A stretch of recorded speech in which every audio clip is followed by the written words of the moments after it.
제78조 4에 퇴직을 희망하는 공무원의 징계 사유 확인 및 퇴직 제한 등.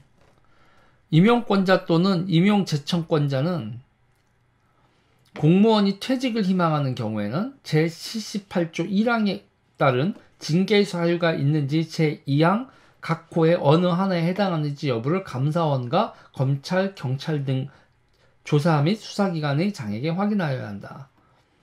제1항에 따른 확인 결과 퇴직을 희망하는 공무원이 파면, 해임, 강등 또는 정직에 해당하는 징계 사유가 있거나 다음 각 호의 어느 하나에 해당하는 경우 제1호, 제3호, 제4호의 경우 해당 공무원이 파면, 해임, 강등 또는 정직의 징계에 해당된다고 판단된 경우에 해당한다. 다른 소속 장관은 지체 없이 징계 의결 등을 요구하여야 하고 핵심은 여기입니다, 여러분. 퇴직을 허용하여서는 아니 된다. 퇴직을 허용하여서는 아니 된다. 개정 2020년 1월 29일, 시행일 2020년 7월 30일. 퇴직을 허용하여서는 아니 된다. 여러분 이게 골 때려요. 이게 몇 가지 논란이 있어요. 근데 이게 뭐냐면 뭐냐면 말이죠, 여러분. 징계가 떨어지고 난 다음엔 퇴직할 수 있어요. 징계가 떨어져서 그래 정직이야? 그래 정직 받고 나 관둔다 이렇게 할 수 있는데 그 징계가 결정되기 전까지는 퇴직을 못해. 황운하 같은 경우에는요. 그때 있잖아요. 황운하 같은 경우엔 징계는 아니었고요. 징계는 아니었고 황운하가 다른 건 징계가 아니었고 첫 번째고 공직선거법에서는요. 여러분 공직선거법에서는 사직서를 낸 날을요 있잖아요. 사직서를 낸 날을 그 관둔 거로 소급한대요. 그런데 문제는요. 황운하 같은 경우에 문제는 공직선거를 한 당일에도 그거였냐 아니냐 공직자였냐 아니냐인데 그때도 공직자였지 않나? 라는 문제가 발생을 하는 거죠. 아무튼 사직서를 냈을 때가 선거 전이면 된다 이거지. 이해가 됐죠? 이거와 관련돼서는요. 징계위가 뭐 어쩌고 저쩌고 하면서 징계 최종 결정이 안 난 상태로 가면 윤석열 총장은 사직도 못하는 거야. 윤 총장은 사직도 못하는 거라고. 여기서는 징계를 결정을 하지 않고 징계위원회를 질질 끌다가 최강욱법이 딱 발효돼서 1년 전 퇴직을 하지 않은 사람은 출마하지 못하게 한다. 그럼 어떻게 돼요?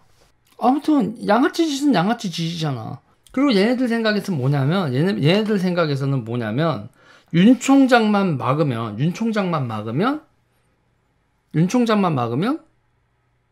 뭐겠어요, 여러분? 윤석열 총장만 막으면 유승민, 안철수, 홍준표 자기들 재집권하는 걸 막을 후보가 없다고 보는 거지. 헌재를 가면서 근데 헌법재판소는 우호적인가? 그러면은 윤 총장은 날아가고 윤 총장이 지지하는 윤 총장을 등에 업은 어떤 대선 주자가 뛰어야 되는 상황으로 가겠죠. 네, 교수님. 예, 안녕하십니까? 예. 네. 본인 소개. 네, 저 김봉수 교수입니다. 네, 안녕하십니까? 금요일마다 나오는 사람입니다. 봉수 형. 예. 아니, 오늘요, 이 사람들이 정직시켰을 때, 내지는 징계위 결의가 늦어질 때 어떤 일이 벌어지냐, 막 퇴직이 가능하냐, 아니냐, 뭐 이런 얘기하고, 최강욱법 있잖아요. 그거 얘기하고 있었거든요. 네. 이게 설마 그 사람들이 이렇게 해서 출마를 막는 꼼수를 쓸까 뭐 그런 얘기 나오다가 막 질문들이 많아서 연결을 드렸습니다. 일단은 그 징계위원회에 있는 상태에서 퇴직은 불가능한 건가요? 그 징계 사건이 계류 중이면은 퇴직이 안 되죠. 아, 계류 중이면? 예. 그러면 결론이 나면 퇴직이 되나요? 근데 그게 좀 명확하지는 않아요. 명확하지가 않구나. 정직 그 집행 기간 중에 네. 퇴직을 할 수 있는지 없는지가 법에 명확하게 안 돼 있어요. 예. 그렇구나. 예. 저는 뭐 된다고 생각은 하고 있어요. 왜냐하면 그게 이제 징계를 안 받고 의원 면직하는 거를 막기 위한 법이거든요. 네. 그런데 이미 이제 징계가 확인이 됐기 때문에 퇴직을 할 수도 있는 거 아닌가 싶은데 문제는 그게 법에 명확하게 안 돼 있기 때문에 그 수리를 안 해주고 이제 기간을 다 채워야 된다 이렇게 나오면은 사실 좀 쉽진 않아요. 그러면은 그 징계 기간 동안에 문재인 대통령이 사표 수리를 안 해버린다. 뭐 그럴 수도 있지 않나 싶은데, 예. 그게 제가 좀 찾아봤는데, 네. 잘 확실한 사례가 안 나오더라고요. 제가 못 찾아서 그런지 모르겠는데, 네. 예. 야, 그러니까 지금 상태가 아주 골 때리는 거. 거기다가 이제 최강욱법이라고 있잖아요. 예. 그러니까는 선거 1년 전에 이제 뭐 이렇게 지금 검찰총장이나 이런 기관장이었던 사람들이 출마 못하게 한다. 예. 그 법하고 이게 원투 콤보로 맞았을 때는 과연 출마가 가능한가? 뭐 이런 질문인 거거든요. 예. 그럼 만약에 최강욱법이 돼 있을 때 뭐 어떻게 돼요? 그 법이 만약에 그렇게 통과가 된다고 하면? 그러면은 사실 이제 뭐 헌법 소원하는 수밖에 없을 것 같아요. 헌법 법이 만들어지면 네. 위헌이다. 특히 현직에 지금 재직 중에 있는 사람도 그 법의 적용을 받게 하는 거는 네. 그 위헌이다 이런 식으로 이제 갈 수밖에 없는데 그러니까 예를 들면 이제 그런 법이 나오면은 내가 나중에 출마하고 싶은 사람은 그 공직을 안 맡으면 되잖아요. 네. 그런데 지금 이제 검찰총장 임기가 이미 시작돼서 진행되고 있는 와중에 그 사람을 못 나오게 하는 법을 만든 거잖아요. 그렇죠. 그러니까 이거는 이제 미리 예견할 수가 없었잖아요. 지금 검찰총장 입장에서는. 그렇죠. 그러니까 이제 위헌이라고 이제 다투는 수가 있는데 문제는 이제 그게 선거 전에 결론이 날 것이냐 이것도 이제 상당히 어려운 문제고. 그러니까 선관위에 후보 등록되기 전에 결론이 안 나면 선관위에 후보 등록을 못 하는 거잖아요. 선관위는 결국엔 현행법대로 처리를 해야 할 수밖에 없을 거란 말이에요. 그러니까 등록을 안 시켜주겠죠. 그러니까 선관위가 후보 등록을 안 해주는 만행을 저지를 수도 있는 거죠. 근데 여기서 선관위는 뭐 다른 방법은 없어요. 예를 들면 법이 만들어지고 나면. 그러니까 거기서 선관위 되는 법대로 하는 거니까 선관위가 자의적으로 법을 해석할 수는 없는 거니까. 그러니까 선관위한테 뭐라고 할 수 있는 건 아니네요. 예, 그렇습니다. 그럼 황운하 같은 경우는 뭐 어떻게 되는 거예요?